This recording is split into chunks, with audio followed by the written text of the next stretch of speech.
There's a sign that says edible alley. And then we have some really nice other herbs over here. Some fresh oregano. It's all growing here. There's also some. She has some really nice. Got some really nice other. These are some edible flowers. They are called nasturtiums. So you can actually eat these flowers.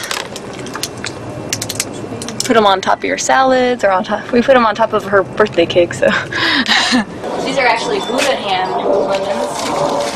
You can see that. These are the Buddha hand lemons.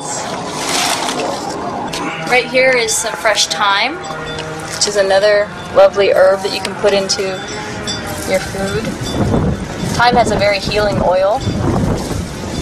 It's actually good. It's a good antiviral oil, just like oregano. On today's Vegetarianism, the noble way of living, we are excited to be back with a much sought-after eco-green, raw, and living food chef, Dina Knight. She is the founder and executive chef of Greenivore and Living Health Incorporated, where she and her team prepare scrumptious uncooked meals for celebrities and interested individuals seeking for more vitality. One can say that Chef Dina Knight's specialty rests in advocating plant-based whole foods for optimal health and environmental sustainability. She herself was transformed on this vegan diet, shedding over 115 pounds and slimming off 16 inches from her waistline. Chef Dina also travels around the United States on speaking tours to connect with individuals and groups through workshops and consultations that enable them to achieve happier and healthier lives.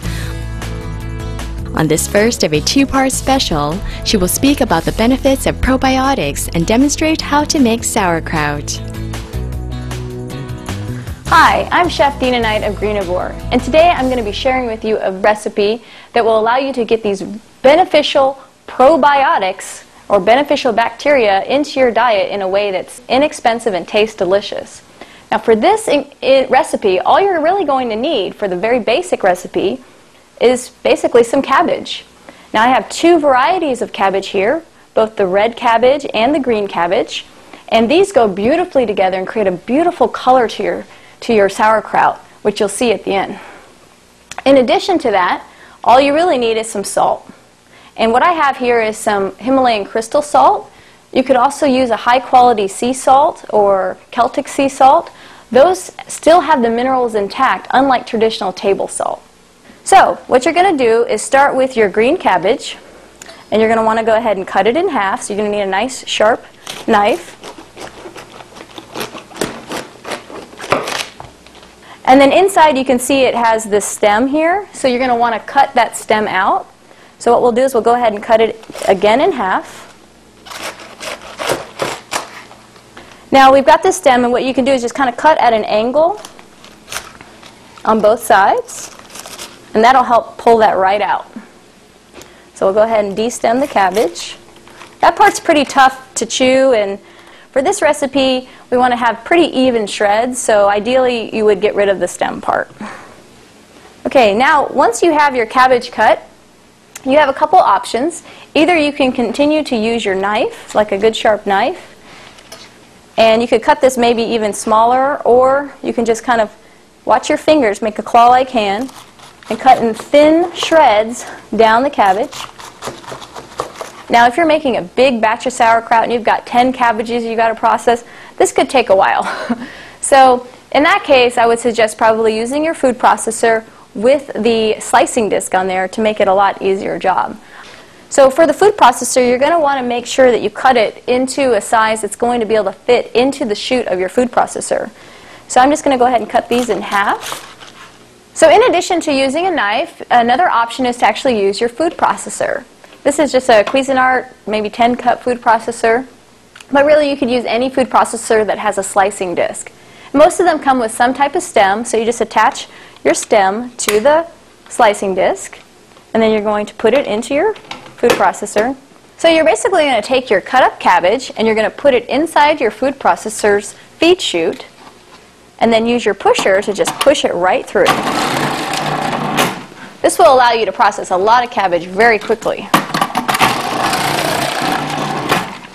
So then, once you finish processing all of your cabbage in your food processor, just simply take the lid off, and then get your large bowl, and you can go ahead and fill that up. So if you have any large pieces, you can take those out, and then you can process those individually or cut them into smaller pieces, so it'll make it all very even. So I'm going to continue making the rest of our cabbage until we have our bowl full, and I'll show you how to do the massage, which is really important to getting really tasty sauerkraut. So now I'm going to cut up my red cabbage. Now red cabbage and green cabbage are very good cancer fighters.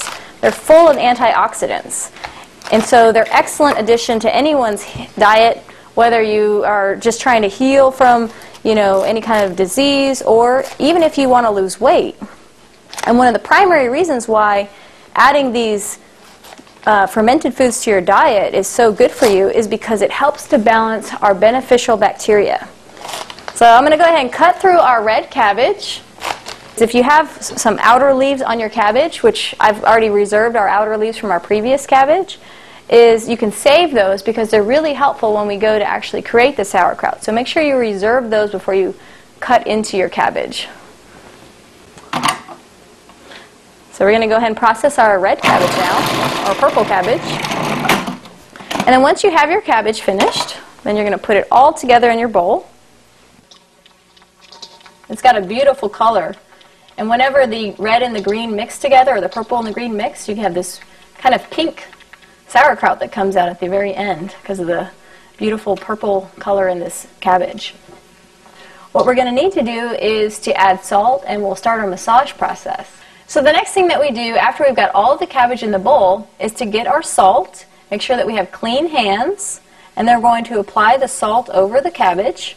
This is optional. If you don't want to do the salt, you don't have to, but it helps to kind of bring out and helps to break down the cell wall of the cabbage, which can be a little bit tough.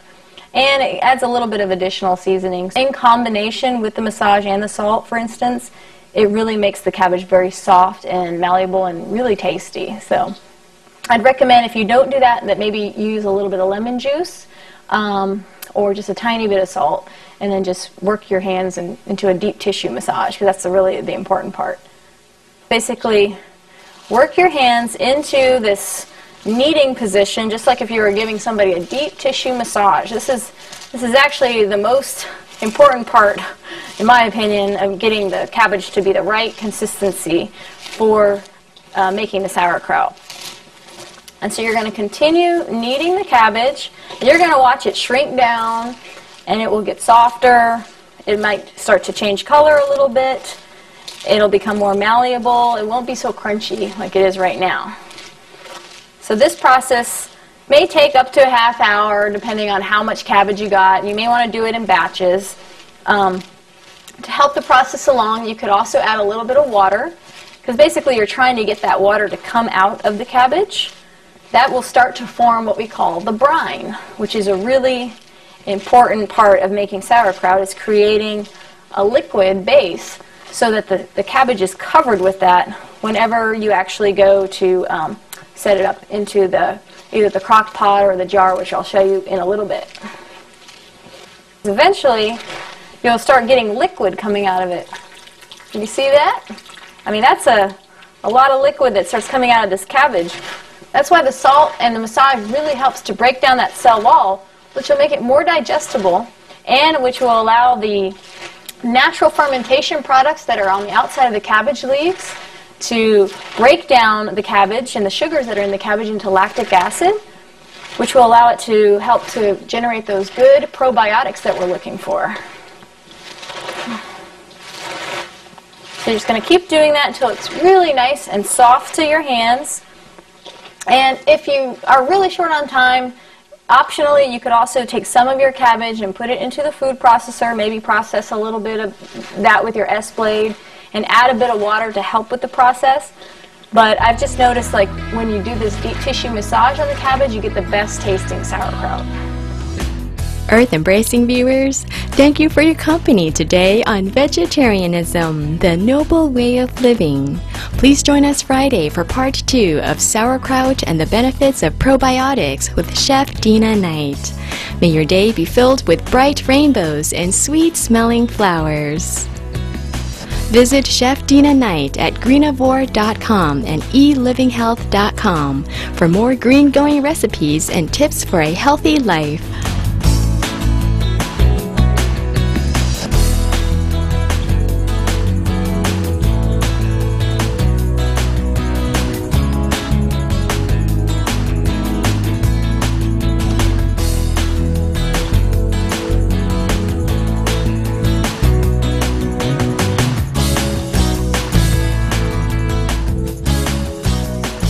For more details, please visit www.suprememastertv.com/VEG.